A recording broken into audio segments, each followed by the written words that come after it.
Hey guys, Luke Martin here with this week's Edgewater property market update. 2 new listings and 2 properties to settle last week. So we'll talk about those as well. And we're not too far away with a couple of new exciting listings. I can't say too much on those today. Don't have the paperwork done quite yet, but we've got a couple of them that we're getting sign off on this week, and they'll be coming to market fairly soon. So stay tuned for those.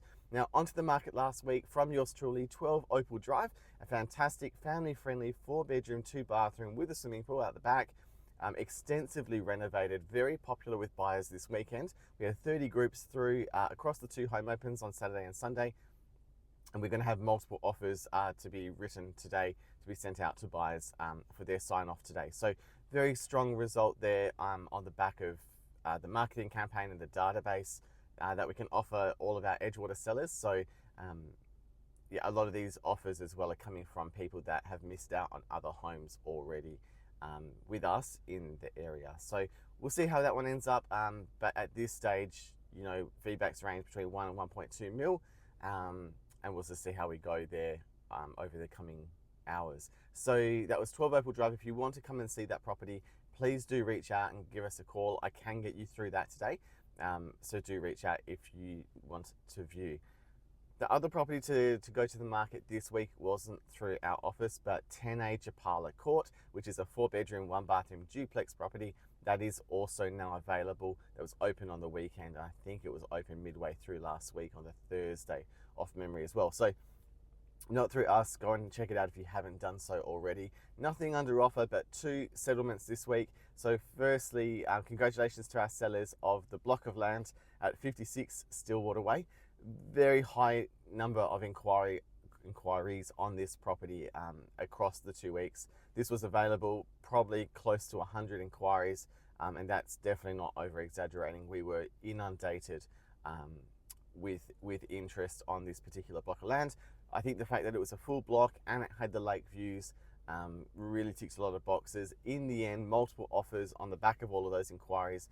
The buyer was local to the suburb. The successful buyer was already local to the suburb, appreciated, you know, what Edgewater has to offer, and also appreciates the lake views. They were looking, this family, for lakeview homes for some time with us leading up to this block becoming available, and they've secured that now for $875,555. So congratulations to that wonderful family if you're watching this today, and congratulations to our sellers as well. The plan for them was never to sell the block. It was always going to be their dream downsizer. Unfortunately, life changes as you know, time goes on, and it wasn't going to be possible for that to happen anymore. So it was a reluctant sale for them. But the best thing that we can do then for them is make sure that the price is maximized. And you know, we feel like we've really done that justice for them.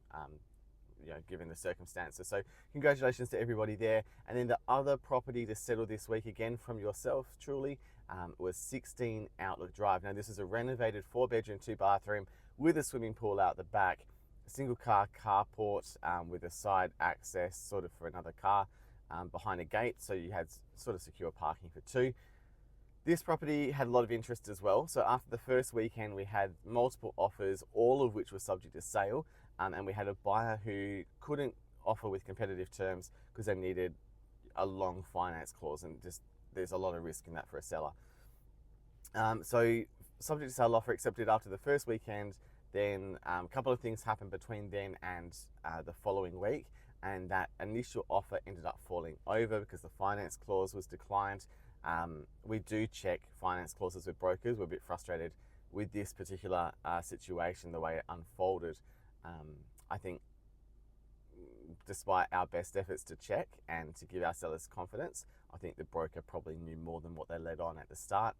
And then within a week later, that finance clause was declined, which is a bit frustrating. But we had backup buyers. We had the buyers that had already missed out from the first round of offers. We went back to them again under offer second time round this time with a subject to sale offer. And then a couple of weeks passed. The timing was a bit tricky for those buyers with the Easter weekend and also the Anzac Day long weekend. And then our original buyer that couldn't offer with a competitive finance clause came back into the fray with a competitive finance clause, and they ended up securing the property. So ended up sort of with 3 rounds of offers, and then they secured the property in the end. and they got to move in last week. So super excited for them and for our sellers. They also, our sellers needed to try and find something else to move to, which they've now done as well. So they've secured their beautiful next home. They got to move into that late last week. So feel good all around there, which is great. So, and like I said, that one sold for $1,110,000, and that was 16 Outlook Drive.